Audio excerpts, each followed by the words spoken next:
Maître Mamadou Konaté est avec nous. Bonsoir et merci d'avoir répondu à notre invitation.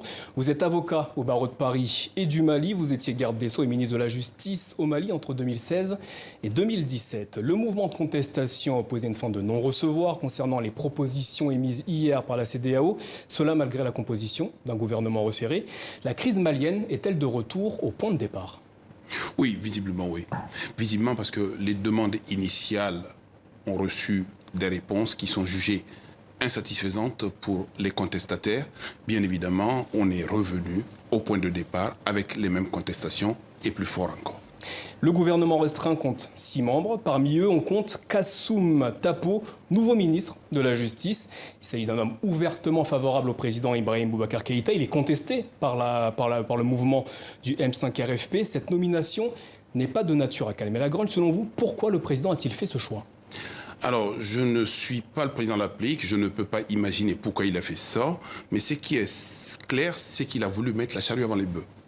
En voulant s'installer aujourd'hui avec un gouvernement réduit, même de 6 membres, un gouvernement préconstitué avant la fin même de la crise, avant les discussions qui pouvaient ouvrir dans le cadre de la mise en place d'un gouvernement d'union nationale aujourd'hui, mettre en place 6 personnalités au sein d'un gouvernement, c'est véritablement une option fondamentale d'aller braver les gens en face et de ne pas régler la situation au plan politique. Vous estimez que c'est une forme de provocation vis-à-vis des contestataires ? C'est même une forme de défiance vis-à-vis des contestataires. Voyez-vous, ça fait 45 jours que le Premier ministre est nommé.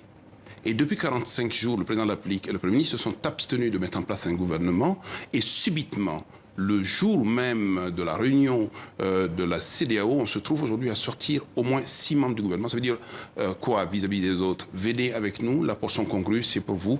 Moi j'ai fini, j'ai mis l'essentiel. À noter également le retour de Mbemba Moussa Keïta, l'ancien chef d'état-major des armées lors du massacre de Gossagou au Mali. Il est nommé ministre de la Sécurité. Là aussi, cette nomination ne risque-t-elle pas d'attiser la colère des manifestants?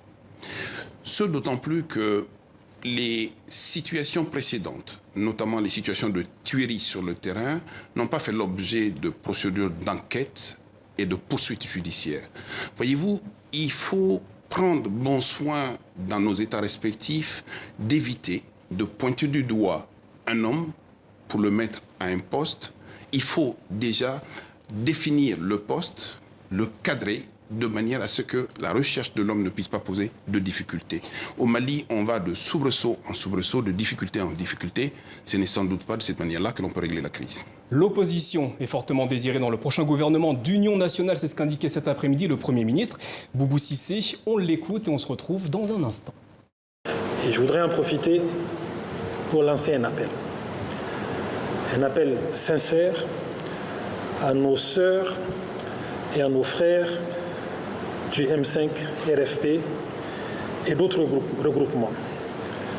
J'aimerais dire ici, et en cela, chacun des membres du gouvernement me rejoint en cela, j'aimerais dire qu'ils sont attendus et même fortement désirés dans ce prochain attelage gouvernemental qui doit être mis en place incessamment. Enfin, sachez que le Premier ministre Boubou Cissé s'est rendu en fin de journée chez l'imam Mahmoud Dicko, figure de proue du mouvement de contestation au Mali. Il y a 2 semaines, dans un entretien accordé à Dakaractu, vous disiez « Ce n'est pas un gouvernement d'union nationale qui peut régler les problèmes de fond du Mali ». Qu'est-ce qui vous amène à établir un tel constat?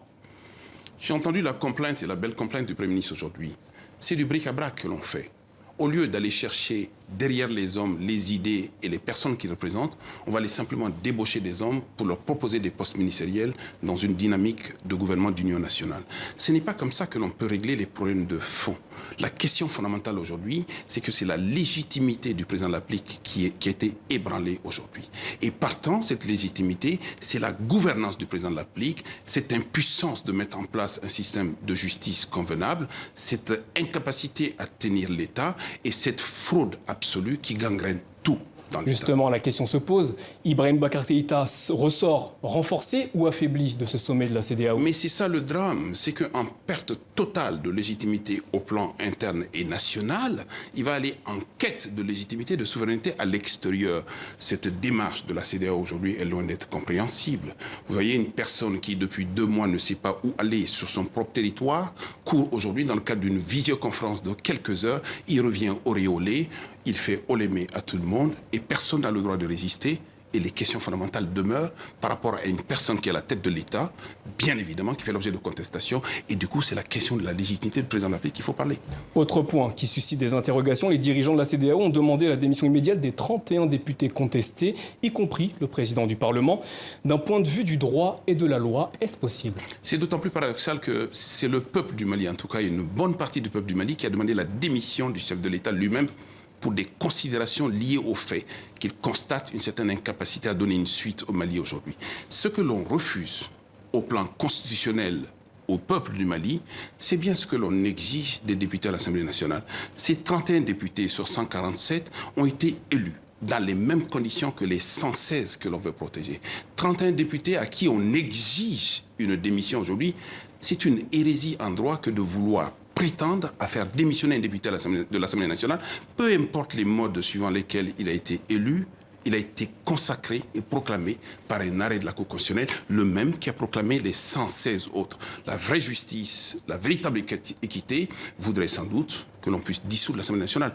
Qu'attend le président de la République pour faire cela? C'est ça la vraie justice. Merci, Maître Mamadou Konaté. Je rappelle que vous êtes avocat à Paris et au Mali. Vous êtes également ancien garde des Sceaux et ministre de la Justice du Mali. Merci d'avoir répondu Merci beaucoup à nos questions.